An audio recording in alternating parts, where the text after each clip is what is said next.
So notice there are no zeros in the y's yet. So you're going to have to continue and pick more points. On your assessment, it's going to be within these 5. But continue to pick more points, and you'll notice eventually if you chose, when you got to -2, you plug that in here would be 4, plus 10 is 14, minus 14 would be 0. So this would be where your 0 is, and then so that's 0, 5, 6, 7 would be the same way, so you get 49 minus 35, which is 14 minus 14 is 0. So your solutions would be -2, 0, and 7, 0. Those are your two solutions. Again, on your test, you won't have to go too far out there, but they're right there. For factoring, for this one here, you're thinking what two numbers multiply to -45 and add to 4? Multiply to here, add to the middle one. So what two numbers multiply to -45 and add to 4? Okay, so you're thinking 15 and 3 do. Doesn't work. What about, what about +9 and a -5? Right? X plus 9 and x minus 5. 9 times -5 is -45. 9 plus -5 is a +4. Now you're just going to solve these both to 0. And you get x equals +5 and x equals -9. Alright. Here you're going to have to do a little bit more work because the number in front of x squared is not 1. So we have this. You're going to take your first number and your last number and multiply them together. And you get -60. This bottom part comes down here, and this is 7. All right, so what two numbers multiply to -60 and add to 7? Well, 20 and 3, you would be thinking. 6 and 10 won't work. 50 and 4 won't work.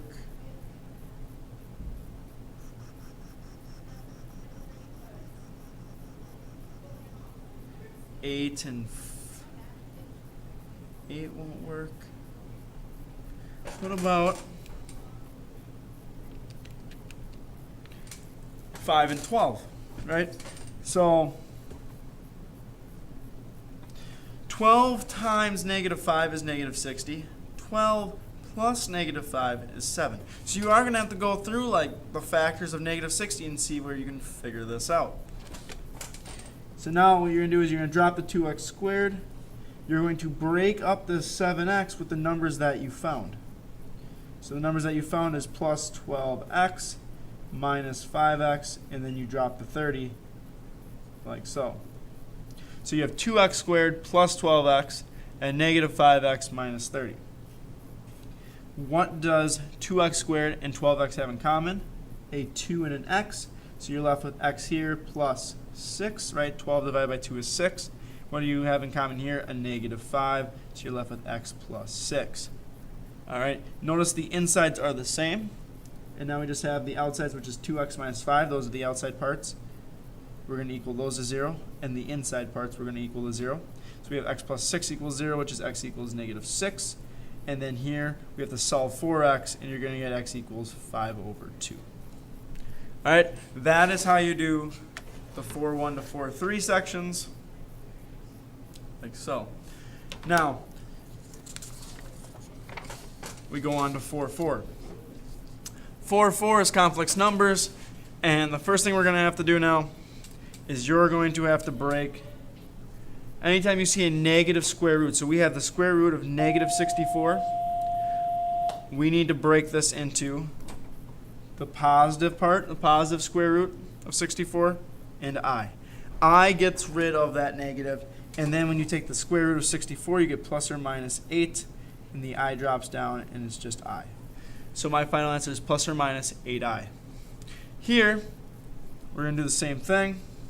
So we have the square root of 12 and I. Now the square root of 12 is not a perfect square, but I can break it up into a perfect square, where I can find one. What I mean by that is that we have to pick factors of 12. You could try 2 and 6, but neither of those are perfect square. And you can try 4 and 3, perfect, because 4 is a perfect square, which turns into plus or minus 2. The square root of 3 just drops down, and the I drops down. So our final answer here is plus or minus 2. We usually put I in the middle, and then times the square root of 3. All right, so you will have a problem like that. Another operation that you'll have to do is multiply imaginary numbers.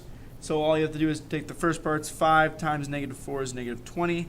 I times I is I squared. Now, one thing that you need to know is that I squared equals negative 1. That's just a given. Okay? So really this is negative 20 times negative 1, which is positive 20. All right. Number 4, you're just going to combine like terms. The like terms here are 12 and 9. And then negative 3i and 11i are like terms. So the numbers, the real parts are like, and the imaginary parts are like. So 12 plus 9 is 21. Negative 3i plus 11i is a positive 8i.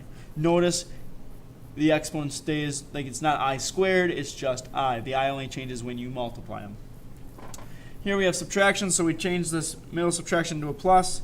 Change all the signs after that subtraction sign, change their sign, so instead of being positive 5, it's negative 5. And instead of being negative 13i, it's positive 13i. So we have 1 minus 5 is negative 4, and then negative 5i plus 13i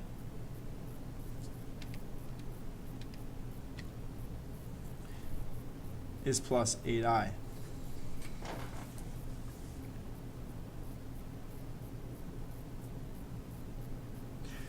Number 6, now, this is just combining like terms. This is just combining like terms. Here we actually have to FOIL because there's multiplication going on right here. So we have FOIL first, outside, inside, last. So first, 2 times 5 is 10. It's right there. Outside is 2 times negative 4i, so we have negative 8i. Insides we have negative 15i. And then last, we have 12i squared. So we have 10 minus 23i minus 12, because 12i squared, this is really 12 times negative 1. So we get at the end is negative 2 minus 23i, right? Because 10 plus negative 12, those are the ones we can combine to get negative 2. For number 7, first thing we want to do, get x squared by itself. So we get 2x squared equals negative 98. Negative 98 divided by 2 is negative 49. Square root both sides, and you get x equals. Now remember, this is where we take the square root of 49 and I, and you get x equals plus or minus 7i. It's the same skill from number 1. Do that for number 8 as well. So subtract 100. You get 2x squared equals negative 100. Divide by 2, you get x squared equals negative 50. Well, when I take the square root this time, it's not a perfect square, so I break this up. I have the square root of 50 in the square root, or not the square root, but I. And now I have to break up 50. So let me zoom in real quick for you. So I have to break up the square root of 50 to get a perfect square. The square root of 25 and the square root of 2. How did I get those? 25 times 2 is 50. And the square root of 25 is plus or minus 5. So finally, my final answer is x equals plus or minus 5 times I times the square root of 2.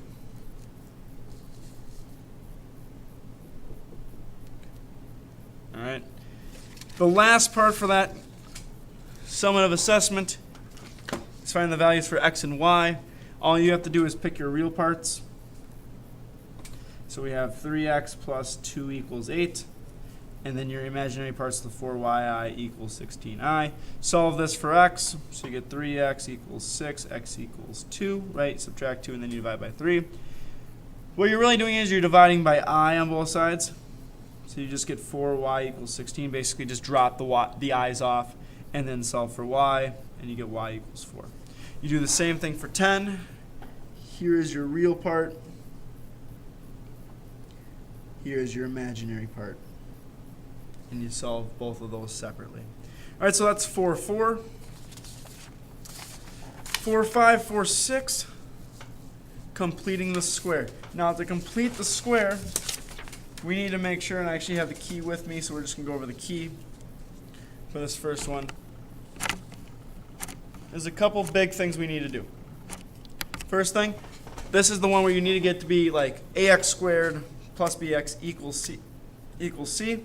So I want to add 7 to both sides, so I get something that looks like x squared minus 6x equals 7. Once I have that, I'm going to start my side work now. So what is b? It's negative 6. Negative 6 divided by 2. You're always going to divide this next part by 2. Equals negative 3. And then I'm going to square negative 3 to get 9. I'm going to add 9 on both sides. So I get x squared minus 6x plus 9 equals 16. Once I've done that, then I decide what two numbers multiply to 9 and add to negative 6. That number is actually going to be always right there. So you have x minus 3 squared equals the square root of 16. Square root both sides, and you get x minus 3 equals plus or minus 4. And then when you have x equals 3 plus or minus 4, you can add 3 to both sides, so you get x equals 3 plus or minus 4. And then you actually do 3 plus 4 is 7. 3 minus 4 is negative 1. All right. Now there could be different combinations of answers here.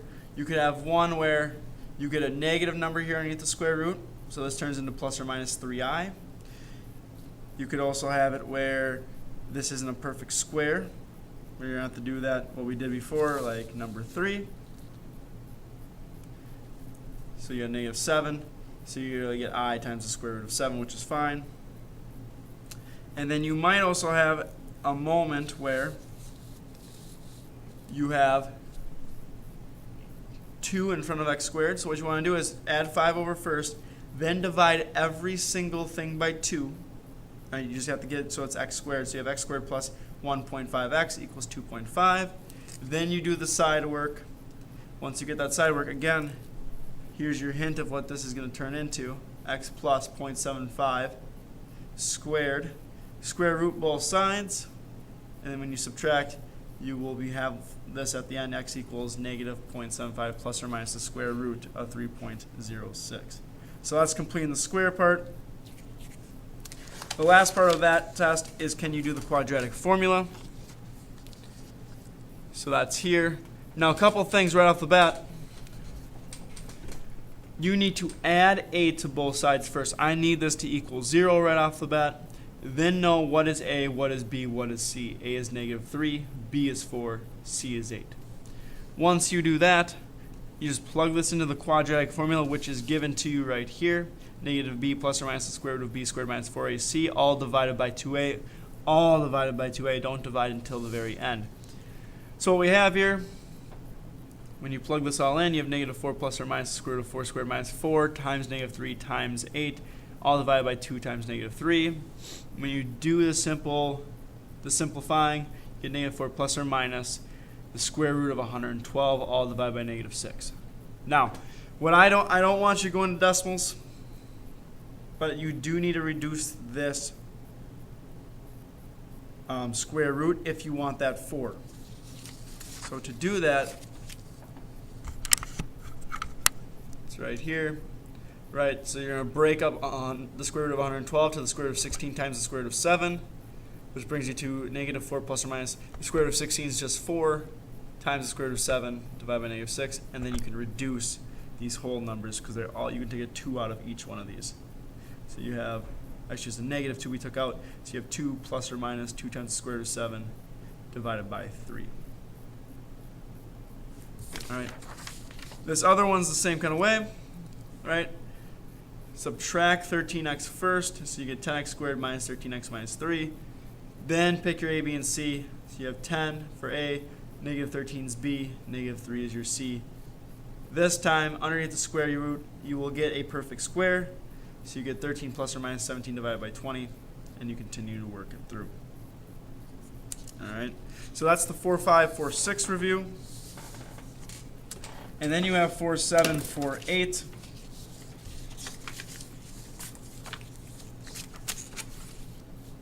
right here. So the 4, 7, 4, 8, what you have to do is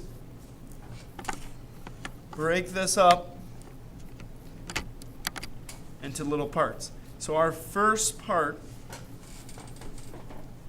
is going to be finding the axis of symmetry, which is negative b over 2a. Again, our a is 1, our b is negative 6, and our c is 3. So negative b would be negative 6 over 2, because 2 times 1 is 2. So this is really 6 divided by 2, and we get 3 as our axis of symmetry. Just like that. All right? Once you have the axis of symmetry, let's go find the vertex. We're going to plug 3 back into the original, so you get y equals, and you have 3 squared minus 6 times 3 plus 3, so you get 9 minus 18 plus 3, and you get negative 6. So, yes, it says y. We're going to think of this as our k, and our axis of symmetry is our h. So our vertex is 3 comma negative 6. And now when we want to rewrite this form into the vertex form, we're going to do y equals a, which is 1, parentheses x minus, now we're not going to touch x and we're not going to touch y, but we are going to change the h, which is right here. So minus 3 squared, and our k is minus 6. All right? Now, if this is negative 3 for h, you're going to have x minus a negative 3, and it turns into a plus right here. The last part is the direction of opening. Since a is positive, it opens up.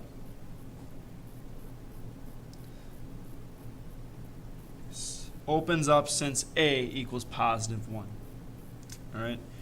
So that's what you have to do for each of those. That's like the first part. The second part is solving the following inequalities. So first thing you want to do, get everything to the left side. So u plus 8x